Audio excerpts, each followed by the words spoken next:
A'udhu billahi minash shaitanir rajim. Bismillahir rahmanir rahim. Lavdimet dhe falënderimet tona I takojnë vetëm Zotit xhallashanhu. Atë falenderojmë dhe vetëm prej Tij ndihmë, falje dhe mbështetje kërkojmë.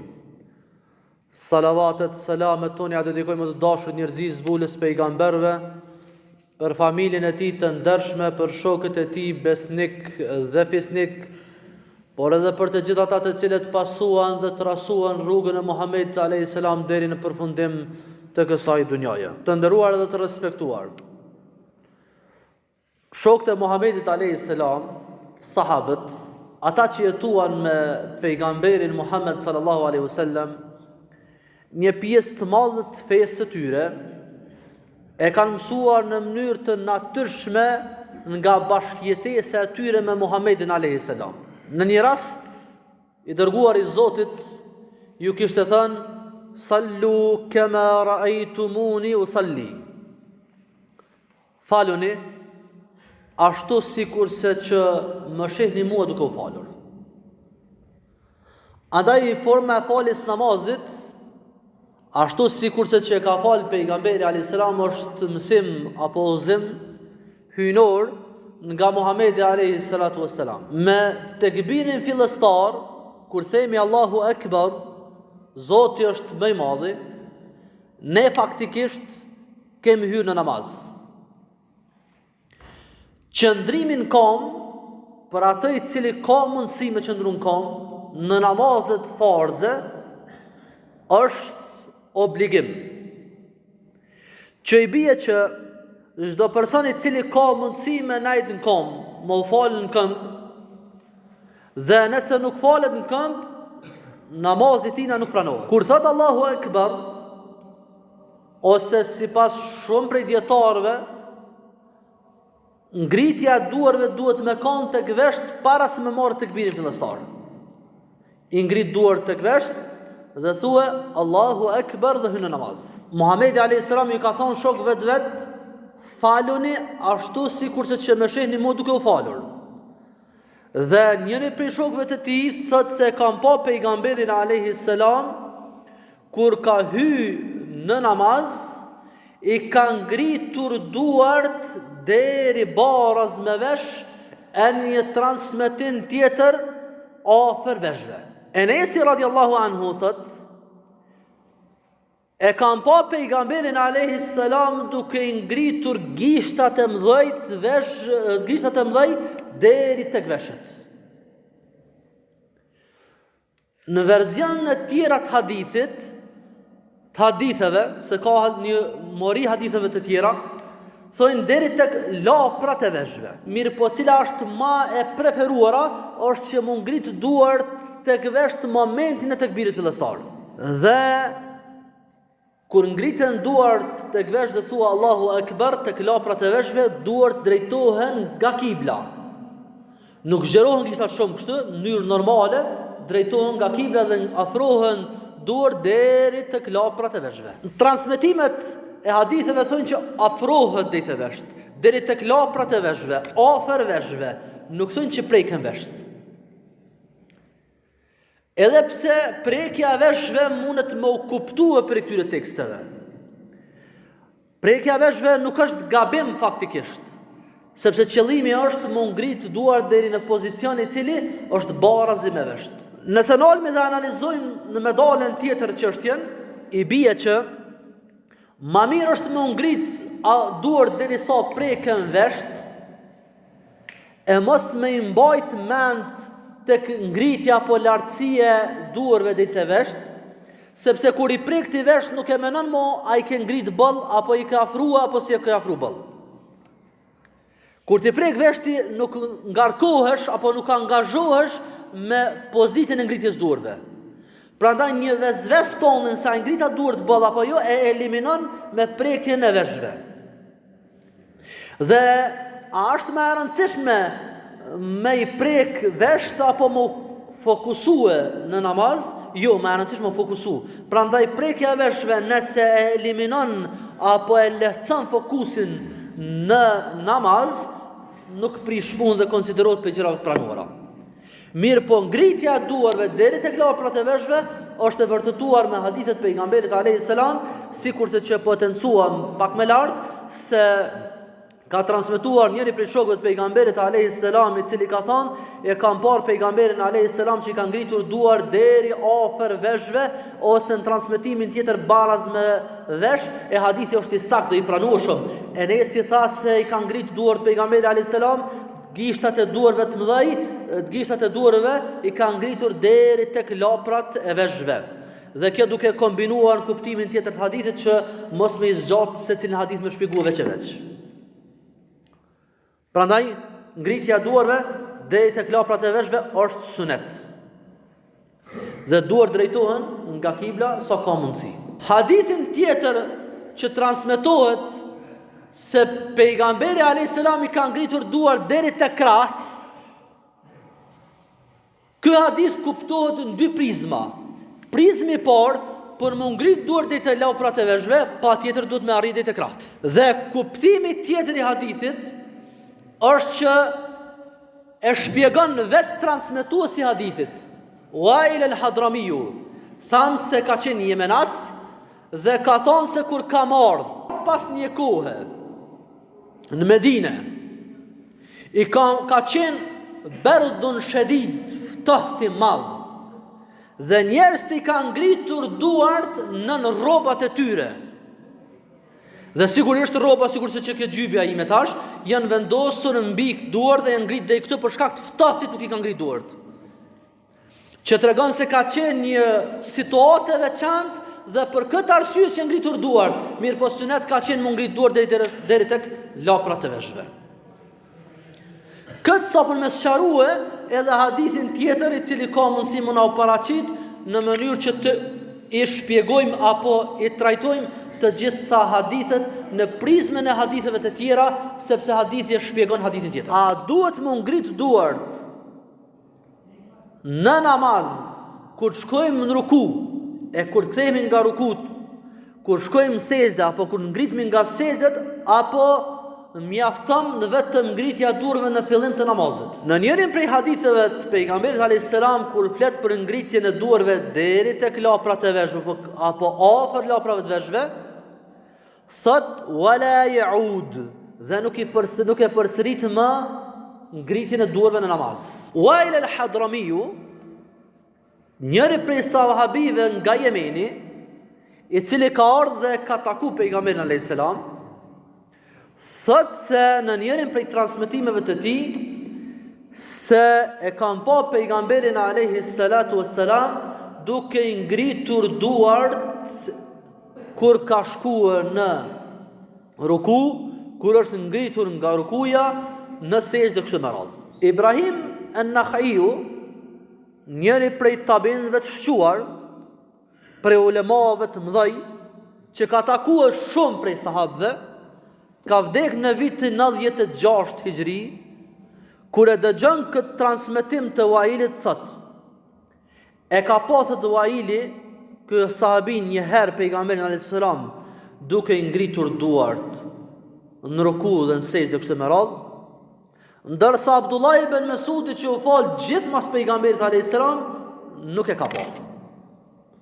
Dën me thonë që ajo që ka fal apo forma e faljes së namazit nga pejgamberi alayhis salam e zakonshme ka qenë mos ngritja e duarve në namaz, përveç se në fillim të namazit. Muhammad bin Hasan al-Shaybani në librin e tij El-Hujja ala Ahli al-Medina thot: وجاء الثبت عن علي بن أبي طالب وعبد الله بن مسعود أنهما لا يرفعان في شيء من ذلك إلا في استفتاح الصلاة في الافتتاح الصلاة. është interesante se Muhammed bin Hasan al-Shaybani është mujtahid mutlaq, prej nivelit më të lartë të dietarëve. Është tabi. Dhe kur flet për këtë mesele, thot është vërtetuar gjathëbt.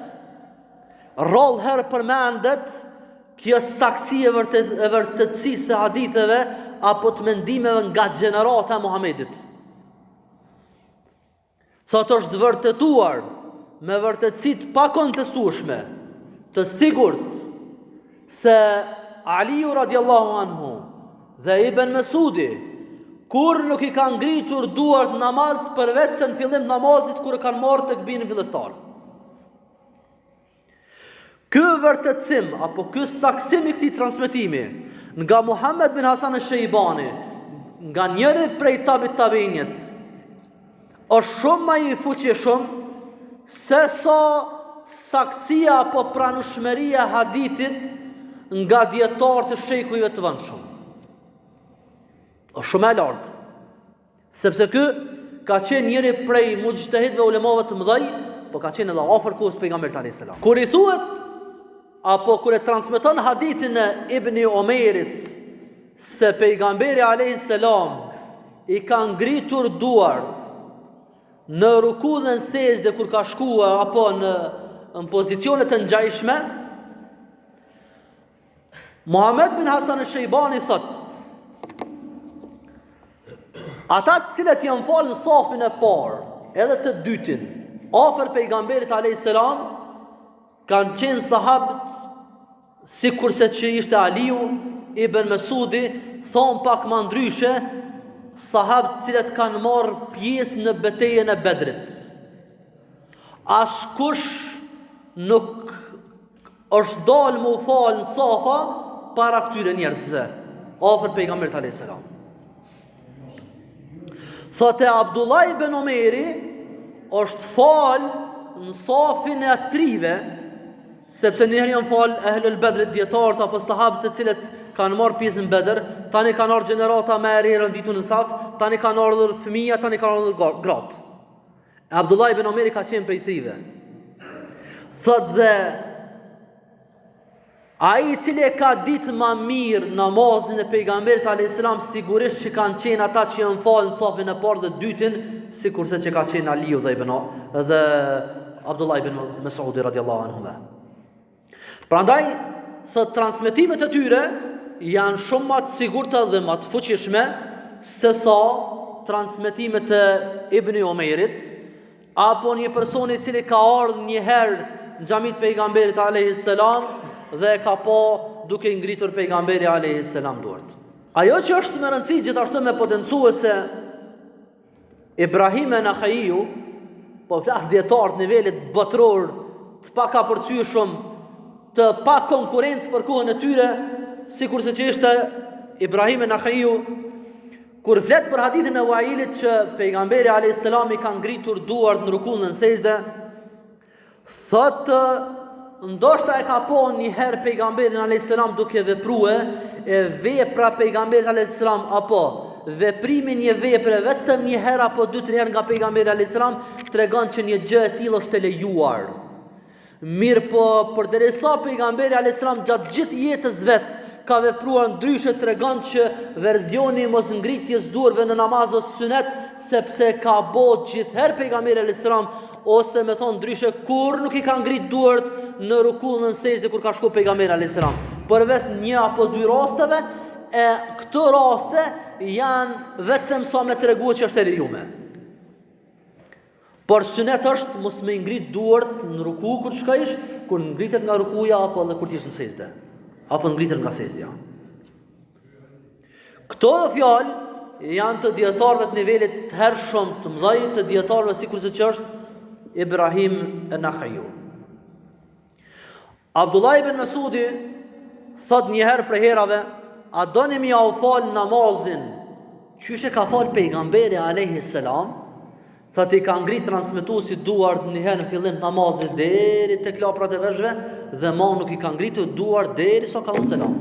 Këto transmetime na tregojnë neve se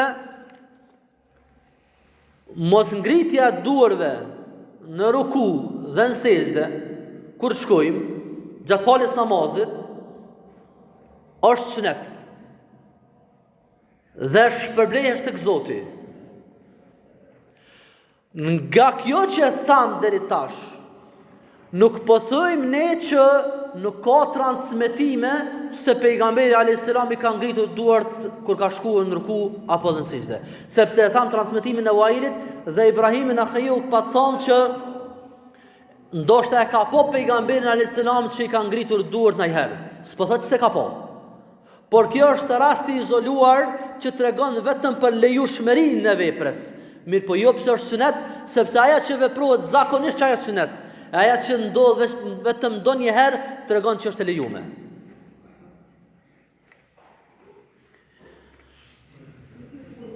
Këtë shpjegim që bënëm deri tash është shpjegim sipas shkencës hadithit. Mirë po nëse ndalemi dhe shikojmë çështjen në prizmin apo në kondin e fukahave të juristëve islam, kjo mesele është e padiskutueshme, sepse është bart apo është fal namazi duke ngritur duart vetëm një herë namaz kur të hyjmë në namaz, gjenerat pas gjeneratës që ka shkuar te tabeinët e sahabët e pejgamberi alayhis salam.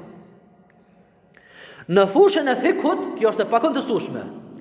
Argumentimin që e sallëm deri tash ka të bëjë në fushën e hadithit, që me ju tregu se edhe sipas hadithit të pejgamberit alayhis salam, mos ngritja duarve në ruku në sejdë është sunet i pejgamberit alayhis salam. Eri përsëris që nuk po dojmë për me thonë që nuk ka transmetime për një gjë të tillë. Mirë po këto transmetime janë në fushën shkencore, sigurisht që janë të konsideruara për arsye se disa mëdhëbe i kanë marrë qëndrimet e tyre, mirë po kjo që e themi ne është më e fuqishme dhe është sunet i pejgamberit alayhis salam me vepru kështu. Saktësinë apo fuqinë e këtij mendimi që duart më ngrit të laprat e veshëve vetëm fillim namazit e shton apo e fuqizon edhe qëndrimet e institucioneve fetare në vendin ku ne jemi duke jetuar. Në preambulën e kushtetutës bashkisë islame është që ne namazin e falem sipas mëdhëbit Hanefi. Dhe institucionet fetare në cilin do vend që janë kanë të drejtë me zgjedh mendime prej mendimeve të mëdhëbeve apo me zgjedh mëdhëbin komplet. Nuk kanë të drejtë institucionet fetare me zgjedh mendime jashtë mëdhëbeve. Mirë po mbrana mëdhëbeve po kanë të drejtë. Dhe nuk ka mundësi më unifiku shoqëria islame përveç se në dy çatia, ajo e mëdhëbit dhe e institucionit. Nëse ja japën të drejtën secilit me vepru si don, edhe pse ka disa baza shkencore për një gjë të tillë, do të krijohet një farlloj mos unifikimi shoqërisë. Dhe thuhet një fjalë, shejtani është në detajet e çështjeve. Prandaj kur ne falim namazin sipas një forme të unifikuar, e cila ka bazë në hadithet pejgamberit alayhis salam, në bazën shkencore juridike islame, e cila është e njohur në vendin ton, e cila ka mbulesë ligjore nga institucioni fetar në vendin ton, atëherën po besoj dhe po mendoj që nuk ka nevojë për me sjell mendim tjetër, sepse jemi tamam shëndosh ashtu sikurse që na ka urdhëruar dhe uzu pejgamberi Zotit alayhis salam. Por me thonë se këto çështje janë detaje të vogla, si ja vlen më merr me to, sa që ata cilët po i shpjegojmë sikur se na tash në këtë rast këto çështje më thonë se janë prizëm i vogël i kuptimit të fesë, me të vërtetë nëse thuhen nga njerëz të cilët e kanë promovu këtë kauz apo këtë logjik shkencore të unifikimit dhe të zbatimit të fesë në aspektin shkencor dhe juridik, do ta pranojnë me shumë kënaqësi. Mirë po ata të cilët i kanë sjellë këto mendime ndryshe, më na thonë se po kërkojnë imunitet duke heshtur që mos më shpjegoj një gjë të tillë, me të vërtetë po mendoj që vetëm do ta thelloj mosqartësinë se si duhet më fal namazin këtë vend. Sepse mbi gjitha na po shpjegojmë një çështje e cila ka ekzistuar gjithë, dominon vendin ton, ke mbulesë fetare dhe juridike. Dhe shpjegimi i kësajna nuk mendoj që të cënon diçka, por vetëm e qetëson, e forcon dhe e unifikon shoqërinë tonë islame. Çdo gjë tjetër mendoj që do ta dëmtoj këtë unifikim, e i cili dore në zemër për disa vite, e cila është sill formë me faljes namazit në një formë tjetër tek ne, pasha Zotin i ka dëmtuar zemrat e njerëzve, e të xhamatit, e çebesa të shkencëtarëve të fushës përkatëse, sa që është shumë më e madhe lëndimi dhe hidhrimi njerëzve se sa praktikimi e mos praktikimi një sunetit pejgamberit alayhis salam. Sepse kur themi me ngrit duart apo mos me ngrit duart as suneti pejgamberit alayhis salam, as nuk e prish e as nuk e hidis namazin. As nuk është farz e as nuk është vajib. Asnjëna nuk është. Ngritja apo mos ngritja duhet me namaz është sunet. Merr shpërblim më shumë nëse nuk i ngrit këtë rast. Mirë po hidhrimi njerëzve që besa nga një herë dhe çarja e palëve është shumë më e keqe se sa mos praktikimi në thojza të një sunetit pejgamberit alayhis salam. Prandaj na duhet me qenë vigjilent dhe me konë korrekt, sepse na jena të këtij populli, edhe ata të cilët veprojnë ndryshe me jetën e mirë po besojnë për këtë çështje, ata janë tonë dhe na jena tyre. Prandaj nëse se trajtojnë veten si një trup të përbashkët, atëherë përime na nuk kena më mujt me u zhvillu, me rujt këtë fe që kena rujt, edhe me pas një tarë me të shnosh e të dashur të respektuar për këtë vend dhe shoqërinë tonë. Kur ngriten duart drejt tek laprat e veshme, vendoset dora e djathtë mbi të majtën. Kështu. Ka dy gishta e kapin dorën dhe tre gishtat e tjerë që ndrojnë këtë pozitë dhe vendoset dora e djathtë mbi të majtën nën kërthiz. Hadithet e pejgamberit alayhis salam se prej sunetit pejgamberve apo traditës pejgamberve ka qenë me vendos dorën e djathtë mbi të majtën në namaz, në njërin prej versioneve është nën kërthiz. Është e vërtetë se për hadithin që duart vendosen nën kërthiz ka debat midis dietarëve. Por shumë prej tyre thonë që hadithi është i pranueshëm. Dhe dietarët islam kanë vepruar kështu, sikurse që ka qenë Ibrahim Nakhaiu i ka vendosur dorën e djathtë mbi të majtën nën kërthiz.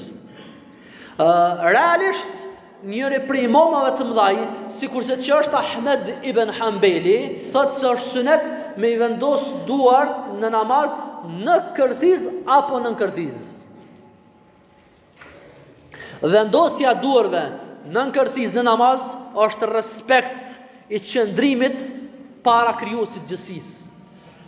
Thojnë populli është ma makbull për burrat me i vendos duart nën kërthiz. Ndërsa për gratë vendosja e duarve nën gjaks është ma e përshtatshme për këtë me personalitetin e saj. Kështu që kur vendosen duart nën kërthiz, filloj me thonin e duas së hapjes namazit, subhanak Allahumma bihamdika wa tabarak ismuka wa ta'ala jadduka wa la ilaha ghayruka. Kjo është doja e parë që thuhet. Ka versione të duave tjera më të gjata, të cilat dietarët tonë kanë thënë se thuhen në namazet nafile, ku ka mundësi mos gjatë më shumë. Por në farzet janë me vepra dhe fjalë të caktuara dhe zakonisht falen me xhamat dhe namazin ndaj xhamatit nuk preferohet mos gjatë shumë. Walhamdulillahi rabbil alamin.